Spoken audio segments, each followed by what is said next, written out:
50 Cent is making headlines again after revealing that several stories never made it into his Netflix documentary about Diddy due to time limits. He claims there was far more material than could fit into 4 episodes, and some unused footage may eventually be released on YouTube. Since the documentary aired, 50 says more people have come forward with information, sparking questions about what truly motivated him to take on the project. Comedian TK Kirkland suggests the reason goes beyond publicity or rivalry, pointing instead to personal history as a key factor behind 50's determination. Out of all the women in the world that Diddy could have gotten with, he chose 50 Cent's baby mother. It's a lot of variables to this particular question. Because I talk to a lot of people, older, younger, even my daughter, who's 22, she didn't understand it. So people give their opinion based on what they've experienced and their environment, people they've been around. So to the people that understand boundaries and respect, I always tell men you should never date another man's girl if you're not aware of it. If you know it, then it's wrong. TK said that behavior reflects a lack of respect. He explained that throughout his life, he has avoided relationships with anyone who had previously been involved with his friends, saying it crosses an unspoken line. TK also noted that Diddy has no shortage of options, given his status, resources, and global reach. Because of that, he believes the situation was not coincidental. In his view, the decision was deliberate, especially considering the long-standing tension between Diddy and 50 Cent. He went after the baby mother of one of his rivals. Exactly. Someone who had been taking shots at him for years. Absolutely. On purpose. And he went after her knowing that they had beef. Right. And slutted her out. Slut her out. Just slutted her out. Slut her out. Having a whole basketball team run a train on her. Totally and did. I just totally the whole agree. thing, right? Totally agree. Right. But his reputation from when he worked at Uptown, I'll be sure's girlfriend. Oh, Kim Porter. Kim Porter. Right. That's his reputation. I'll be sure his baby mother. Baby mama. Yeah. Then Eric Serm, his friend, the one that had his baby, Mia. So he's had a reputation of going after people. Tupac's ex-girlfriend. He got a baby with her too. Exactly. Yeah. So my point that I'm making to the men listening, well, if you don't understand this, then you're just poorly educated and don't really have common sense. It's a no-no. There's no way I would go after Vlad's ex-girlfriend. Right. I'm so loyal that if I met a woman and she said, oh yeah, I used to date Vlad. Oh, I can't with you, baby. Right. I won't even put my, excuse my language, because that's how I move. Other people don't move like that, but you see me in Paris, you see me all over the world. Why would I want to do that to mess up a relationship? While 50 Cent's documentary has drawn significant attention and positive reactions, not everyone views it as a clear success. Gene Deal has publicly raised concerns, claiming that certain elements of the project were not original and that ideas he shared were used without proper acknowledgement. I seen an interview about, he said that he had a lot of footage had to be down, the documentary had to be downsized. You understand? I don't really believe that, because a documentary is a documentary, and they could have had 45 minutes, they could have had an hour, to each one of those. You understand? They left out certain things. He said they even left out the one about Sarah Chapman. You understand? And for whatever reason, he probably left out a lot of other different stars too.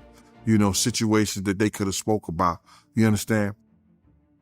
I have a problem with the documentary, and I'm just gonna let you know that the reason I have a problem with the documentary is that they know that they took my idea. You understand? They know that when I came to them, I laid out what they should do and how the documentary should be. You understand? She could say whatever she want to say. I talked to those producers before I even talked to her.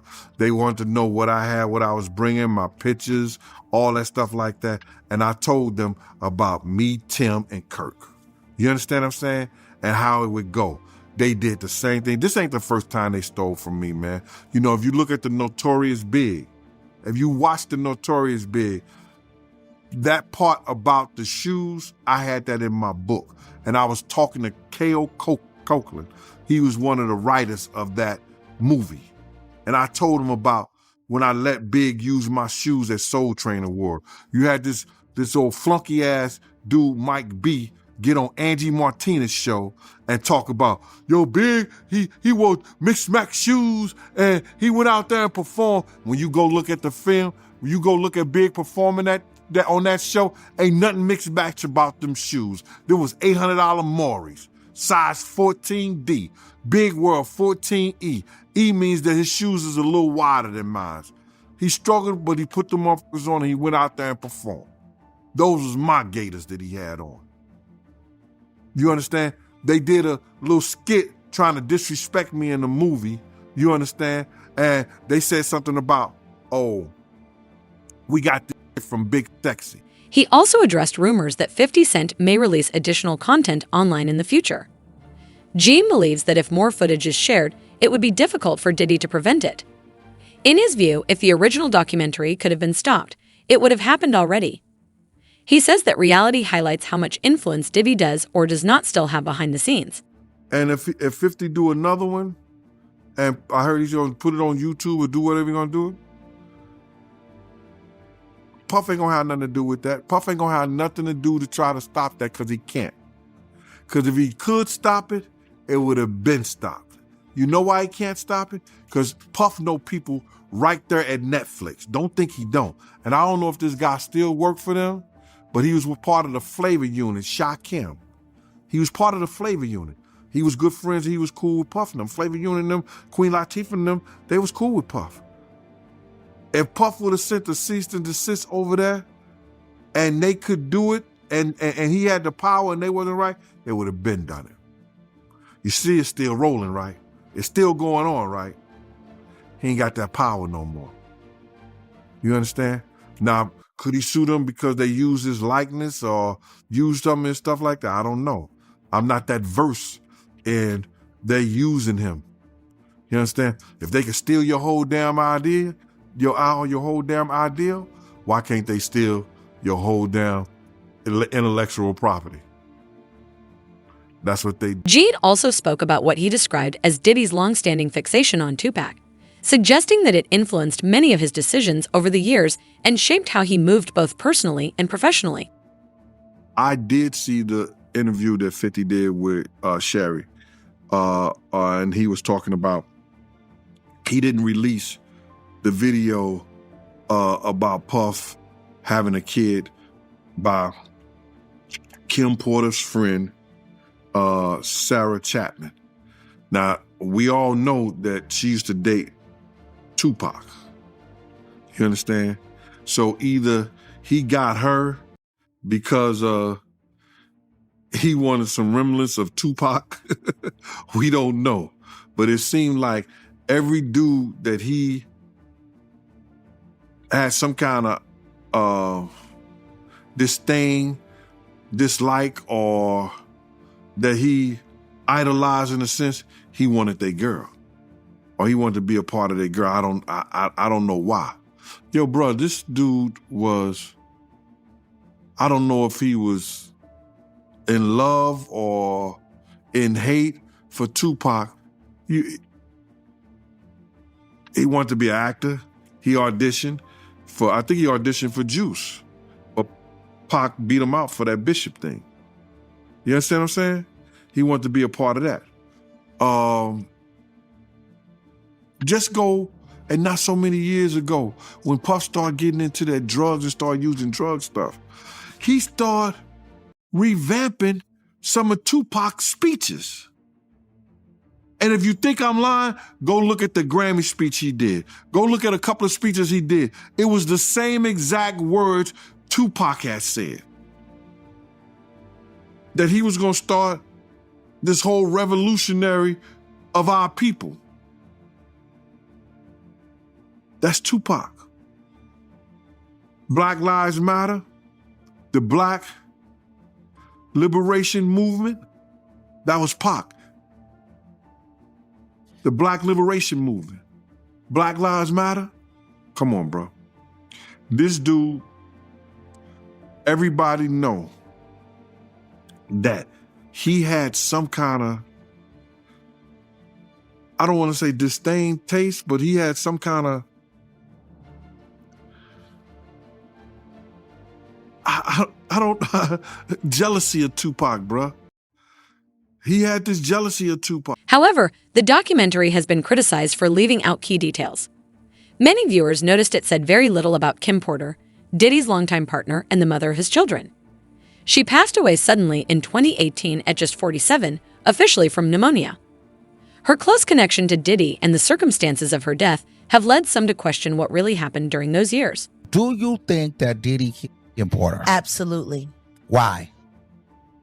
Because of all the videotapes, because of the book, because of all the people she gave copies of her book to, or at least chapters, because of everything that she had on him, because of the tape that she used to blackmail him into a relationship and into a raise of him being sodomized by Andre Harrell. And I am not saying that allegedly, because I heard her and Kim Noor talking about it in the booth of the bathroom while snorting cocaine at the Kit Kat Club. She witnessed Diddy's personal life, his business decisions, and much of what happened behind closed doors, yet the documentary barely addressed her story. Multiple sources suggest this was intentional, likely because her story was considered too sensitive or controversial. Gene says he knew Kim personally and even looked out for her at times, and he believes she had insight into a lot of what was really going on. It was alleged that she did have a book and that her book was about to come out. And she was talking about all the perils, everything that she went through in the music business and with Diddy. All the men that they slept with together, because there were men that they slept with together. There were swinging times that they slept with together.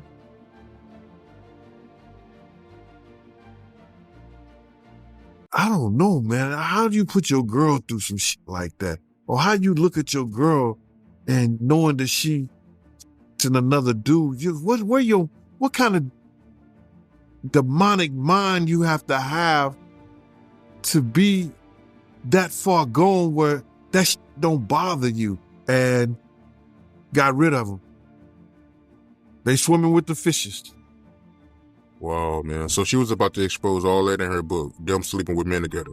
She was going to expose everything. I heard it was tell all. Yeah, that's crazy, man. Just curious, right? Did you know that Diddy and Kim had that type of relationship back then in real time? Yeah. Yep. Because I know somebody personally that lives in Atlanta that was swinging with them. And I would never mention his name because he's a good brother and he knows my family down there. You know, he knows my family down there. And I would never, put his name out there like that. He's been in the music business. He didn't put a lot of groups, A-listed groups out there, especially A-listed groups from Atlanta. None of that information appeared in the documentary. Kim Porter was briefly shown in photos and identified as the mother of Diddy's children, but her story was not explored further, which led many viewers to question the omission given her importance in his life. Mark Curry has since shared an account he describes as troubling, alleging that Diddy closely monitored Kim's communications and reacted strongly to things he heard. Curry recalled an incident in which Diddy became angry over a phone conversation Kim allegedly had with producer Shakur Stewart, later claiming that a confrontation occurred at a party. These claims have circulated publicly, but were not addressed in the documentary. It was the other day they just did a whole thing with the girl that he was dating was the one that was putting the wiretaps and all of that out. It was a clear case. She came, hey, I was the one who was doing the wiretaping and all of this, right? The tapping. So I knew about this before she came out and said that she was the one that was doing it. I was sitting there like, damn, he know everything she doing. He know her conversation. I'm sitting there like when I'm sitting there right there next to him, when I'm hearing them saying, this is what Shakur Stewart was saying to Kim Porter on the phone that made him mad. that made him so mad at Shakir Stewart when he went to L.A. Reid party, he hit him with the chair. You don't think if he hit a man with a chair for dating this girl, you know, they're going to have a fight at home too. You know what I mean? That's why, you know, they say he busts her nose up on the boat. And have you ever been to Sandro Pay's see a brother play a mandolay? Remember that was in his song? I need a good woman next to me. So then it happened in what was it, Sandro Pay? Like that island. And then he bust her nose. They tried to make it seem like she slipped and fell. She slipped and fell and broke her nose. Nah, the truth was she slipped and fell and landed on his fist. Yeah, but that's what happens when you put your hands on females. I don't really have much respect for a man who's physically abusive towards women, man. I kind of think they be kind of suspect. I'd be like, man, you know, girls fight girls. This seems to be part of Diddy's pattern, according to some observers. Another point of interest is how the documentary treated his famous parties. For years, these events were known for attracting influential figures across industries. Celebrities, athletes, and other major players were said to attend regularly. Yet the documentary barely mentioned any of this. No big names, no detailed accounts, just brief glimpses. The omission is notable, especially since many of these connections have been public for years. Yet now those involved remain largely silent. What are your thoughts on all his celebrity friends that denounced those allegations and were like, this is false, and you know, Liars. they were saying, yeah, should they speak up now? It's getting a little too late for those who are complicit. Stevie J should be charged. Mary J. Blige should also be charged. Jennifer Lopez should definitely be charged. Jay-Z should be charged. Khaled should be charged. Rick Ross should be charged. Usher should be charged and tried with him. Or for Justin Bieber alone. God knows what he saw and what happened to him in his own mama house. All of those strangers, them up involved, looking around, seeing what was going on. And let's just be clear, it sounds like her house was a house of, you know, professional freak-offs. So who knows what he saw or what could have happened to him while she was busy entertaining people and pouring and getting tips, as she would say, for her after-hour life. Oh yeah. He was. I'm gonna say he was surprised to hear that. School bus driver. No, was he surprised or was he like, zip it, you talking too much? Because that's what it looked like to me. It looked like you talking a little bit too much. They don't need to know about that. While she was sitting up there, oh, because I was a bus driver and I was this, and I worked at the after hours. And I would pour them drinks and they would give me big tips. In Sean's own words, in Diddy's own words, he had said he had a sigh of relief learning that he was the son of a hustler or a gangster. Like he wanted that status. He wanted to say that he was a sigh of relief is a wild thing to say. That your daddy was a gangster or a hustler, that's what you heard that he was. Well, I mean, like Tim said, they had a bunch of blaxploitation movies being played around the house all the time. They grew up with the Mac playing. They grew up with Superfly playing. Like, I mean, if that's what you got going on, you got two women in the house and there's no men around, and these are what the little boys are watching. You got basketball players coming over late at night. You got hustlers coming over, PIMPs coming over, women who look like they were modeling for Jet Magazine coming over. Like, it sounds like the nature of the environment is what shaped their perception of what cool was. So, yeah, I mean, I'm sure for him it was, oh man, that's who my dad was. So I'm sure for him It made him feel good because all of that stuff that he was watching, he really came from that. But that was really his legacy. And yeah, I'm sure for him it felt good to know that his dad was this big hustler who turned out to be a snitch, who got his brains removed from his head in a very, very, very unpleasant manner. Or the situation where they say he was trying to shape Misa into his mother. Can you see that? Like, yeah, with the blonde hair and yeah, and all of that. I mean, somebody really asked a question: what kind of man puts his hands on his mother? The same kind of man that parties with his mom, the same kind of man who kisses his mom in the mouth, the same kind of man who seems to have accurate knowledge that his elderly mother can put both of her hands, her palms, on the floor and while she's standing up, bent over. Oh damn, I ain't seen that one. Oh. You never seen the Instagram video when he was talking about how his mom is still young and spry and how she still liked to party and how they was getting a IV drip? Oh. Damn. And she was kissing him in the mouth on the video when he was like, yeah, my mom can bend over and touch the floor with her palms. It's a very, very, very weird relationship. Since Diddy faced legal trouble, many people connected to him have reportedly acted as if past events never happened. Some relationships and interactions now look strange or suspicious, raising questions about behavior and boundaries, especially in private settings. Meanwhile, Misa has publicly criticized how she was portrayed in the documentary, despite others, like Gene Deal, clarifying they weren't present for certain incidents. Kirk Burrows, however, confirmed witnessing Diddy allegedly assaulting Misa. This leaves viewers wondering what other claims or footage might appear in the next wave of releases from 50 Cent. Share your thoughts in the comments below.